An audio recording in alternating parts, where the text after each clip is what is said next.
দর্শক, এইমাত্র খবর হচ্ছে 24 জুলাই আগস্ট ছাত্র জনতার গণঅভ্যুত্থান চলাকালীন রাজধানীর চাংখারপুলে 6 জনকে হত্যার ঘটনায় সাবেক ডিএমপি কমিশনার হাবিবুর রহমান সহ 3 জনের মৃত্যুদণ্ড দিয়েছে আন্তর্জাতিক অপরাধ ট্রাইব্যুনাল 1। বেলা 11:50 বিচারপতি মোহাম্মদ গোলাম মুর্তজার নেতৃত্বাধীন 3 সদস্যের আন্তর্জাতিক অপরাধ ট্রাইব্যুনাল 1 রায় ঘোষণা শুরু করেন। রায় ঘোষণা সরাসরি সম্প্রচার করেছে বিটিভি।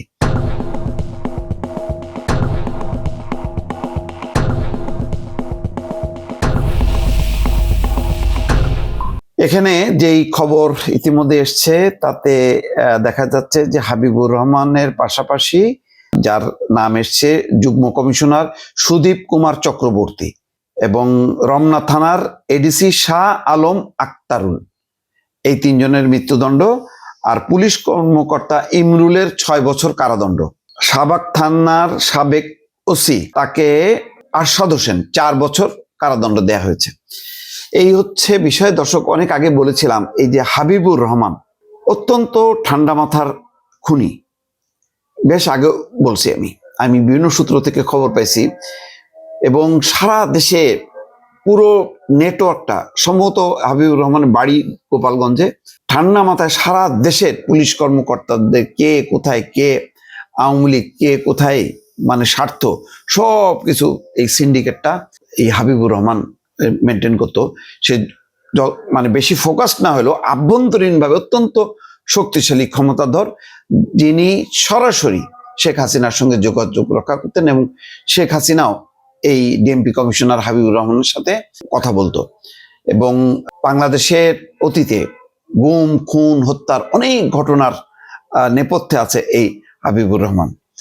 যাই হোক, এই ঘটনার মধ্য দিয়ে একটা বিচার হলো, আরো বিচার আছে এবং এইসব বিচারে দেখা যাচ্ছে যে পুলিশের অনেক কর্মকর্তা যারা পালিয়ে গেছে, ইতিমধ্যে যারা বুঝতে পারছে যে তারা জড়িত, তারা কিন্তু অনেকেই পালিয়ে গেছে।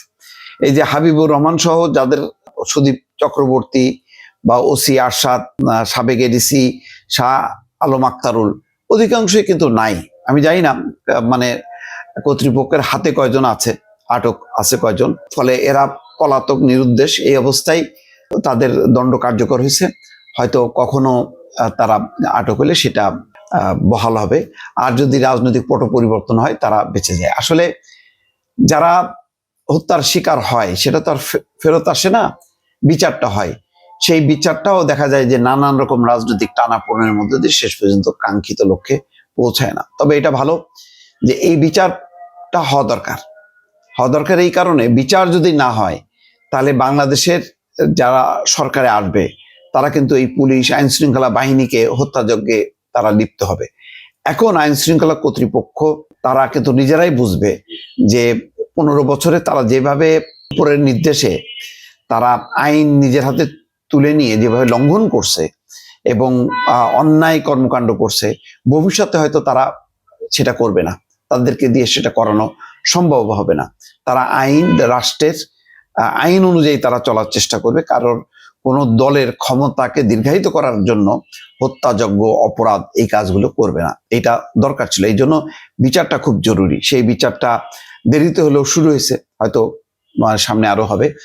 তবে এটাও ঠিক, এটার একটা প্রভাব পুরো বাহিনীতে পড়ছে। কারণ পুলিশের এত পরিমাণ মানে কর্মকর্তা বা সদস্য এই অপরাধের সাথে জড়িত যে এদেরকে যদি মাইনাস করা হয় তাহলে পুলিশ বলে কিচ্ছু থাকে না। এবং বাস্তবে তাই। দেখেন, আজকে যে কোনো ঘটনায় ঘটছে, পুলিশ কিন্তু আর পারছে না, কারণ নৈতিকভাবে সে দুর্বল, তার সেই শক্তিও নাই। ফলে সেনাবাহিনী এসে ট্যাকেল দিচ্ছে। এই ক্রান্তিকালটা কাটাতে বেশ সময় লাগবে দর্শক।